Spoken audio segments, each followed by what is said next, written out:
Hello, my dear students. Welcome to all in EVS class. So, we have done chapter number 5, Wonderful World of Bolu. उसमें हमने बहुत कुछ पढ़ा, importance of plants, importance of animals, terrestrial animals, फिर amphibian animals and एवियंस। और आज हम देखने वाले हैं कुछ सेंचुरीज़, ज़ू और नर्सरी, जहाँ पर प्लांट्स और एनिमल्स को प्रोटेक्ट करके रखा जाता है। सो फर्स्ट हम देख रहे हैं सेंचुरी। ठीक है, सेंचुरी के बारे में हम पढ़ रहे हैं। Sanctuary is a place in which wild animals can roam freely without any fear. Sanctuary एक ऐसी जगह है जहाँ पर वाइल्ड एनिमल्स जो होते हैं वो बिना डरे घूम सकते हैं। ठीक है, फॉरेस्ट ही होता है, लेकिन उतना एरिया जो होता है फॉरेस्ट का वो रिजर्व्ड होता है कि वहाँ पर एनिमल्स ज़्यादा होते हैं, इसीलिए वहाँ पर फ्रीली सारे एनिमल्स घूम सकते हैं। वहाँ पर हम सिर्फ विज़िट करने जा सकते हैं, लेकिन वहाँ पर हंटिंग अलाउड नहीं होता है। They breed there and hence their number increases. वहीं पर ही सेंचुरीज़ में ही एनिमल्स जो हैं वो बड़े होते हैं, फिर वहीं पर ही अपने बेबीज़ को जन्म देते हैं। इसी तरह से उनके जो नंबर हैं वो इंक्रीज़ होते रहते हैं। There are certain rules followed in a sanctuary due to which this is possible. Sanctuary में बहुत सारे ऐसे रूल्स होते हैं जिसको सभी लोगों को फॉलो करने पड़ते हैं। इसी वजह से ये पॉसिबल हो पाया है कि हम वाइल्ड एनिमल्स को बचा सकते हैं। ठीक है, लोग हंटिंग करके उनको मारते हैं, फिर उनका यूज़ करते हैं एनिमल्स का। तो उनको प्रोटेक्ट करने के लिए ये सेंचुरीज़ बनाई गई हैं, जहाँ पर बहुत सारे रूल्स होते हैं कि हमें वहाँ पर हंटिंग नहीं करनी है, किसी भी एनिमल को हार्म नहीं करना है। ऐसे बहुत सारे रूल्स बनाए हुए होते हैं ताकि एनिमल्स प्रोटेक्ट हो सकें। तो आइए ऐसे ही कुछ सेंचुरीज़ हम देखते हैं। सबसे पहले हम देख रहे हैं centuries of India. Okay, India में जितनी भी सेंचुरीज़ हैं उसके बारे में हम देखेंगे।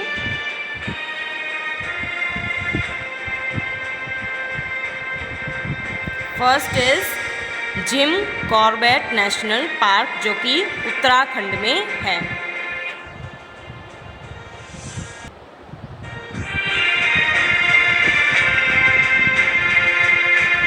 Second is Kaziranga national park, जो आसाम में है।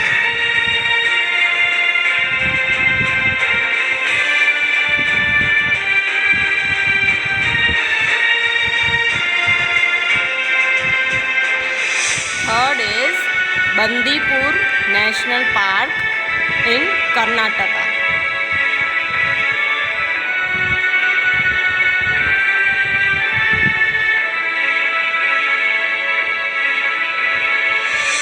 Fourth is Gir forest national park, which is located in Gujarat.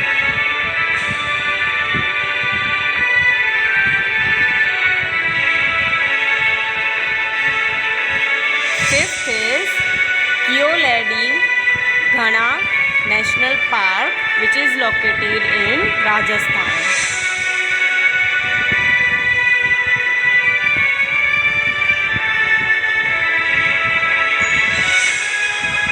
Next, Ranthambore national park, which is located in Rajasthan.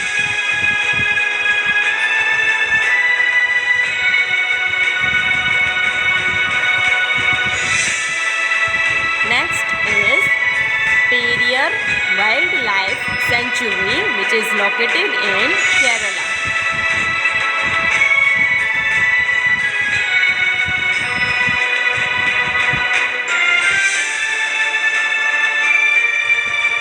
Next, Bandhavgarh National Park, which is located in Madhya Pradesh.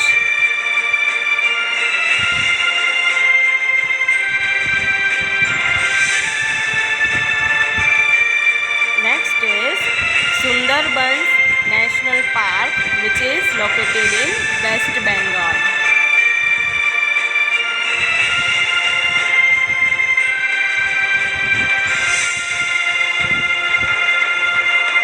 Next is Hemis National Park, which is located in Ladakh. So here we have seen many sanctuaries, many national parks of India. Okay. Now the second is zoo. At times, various animals are kept in a place where the conditions are made appropriate for the animals to live and breed. तो zoo एक ऐसा place है जहाँ पर animals को रखा जाता है और वहाँ पर बहुत सारी कंडीशंस भी होती हैं। ज़ू में एनिमल्स को कहीं अंदर केजेस में रखा जाता है, फिर पूरा एक उसका पार्ट दिया हुआ होता है, उसमें एनिमल्स को रखा जाता है। तो ऐसी अच्छी अच्छी जगहों पर एनिमल्स को रखा जाता है ज़ू के अंदर, जहाँ पर वो रह सकते हैं और ब्रीड यानी कि बड़े होते हैं और दूसरे एनिमल्स को बर्थ भी दे सकते हैं। There they can live safely and their number can also increase. वहाँ पर वो सेफली रह सकते हैं, हम वहाँ पर विज़िट करने जा सकते हैं। शायद आपने भी बहुत सारे ज़ू की विज़िट की होगी। तो वहाँ पर एनिमल्स को रखा जाता है और एनिमल्स को नहीं टच करने नहीं दिया जाता है। These animals are exhibited for public. This place is called a zoo. ये जो एनिमल्स वहाँ पर होते हैं वो लोगों को दिखाने के लिए भी होते हैं, ठीक है। लोग उनको देख सकते हैं लेकिन उनको टच नहीं कर सकते, उनको कोई हार्म नहीं कर सकता है। तो इस प्लेस को हम कहते हैं ज़ू, जहाँ पर बहुत सारे टाइप्स ऑफ एनिमल्स रखे जाते हैं और वहाँ पर बहुत सारी कंडीशंस यानी कि रूल्स भी फॉलो करने पड़ते हैं। तो आइए ज़ू का भी हम एक वीडियो देखते हैं। First is Alipore zoological park located in Kolkata.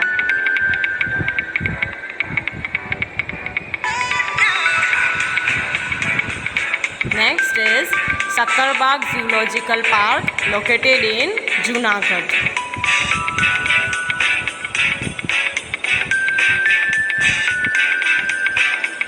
Next is Padmaja Naidu Himalayan located in Darjeeling.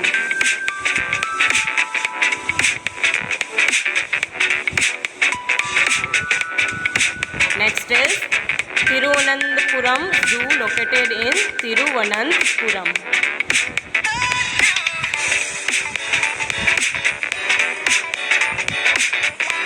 Next, Nandankanan Zoo located in Bhubaneswar.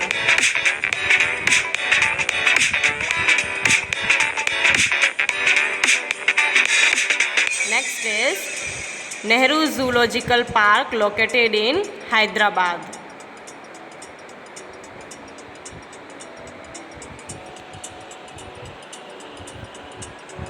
Next is Indira Gandhi Zoo located in Visakhapatnam.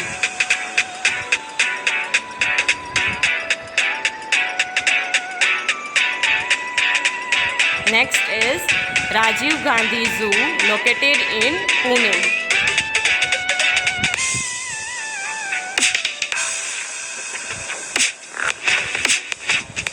Next is Shri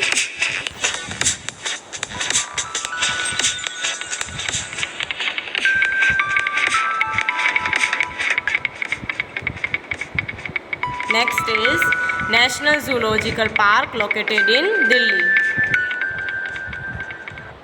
So here we have seen some zoo of India.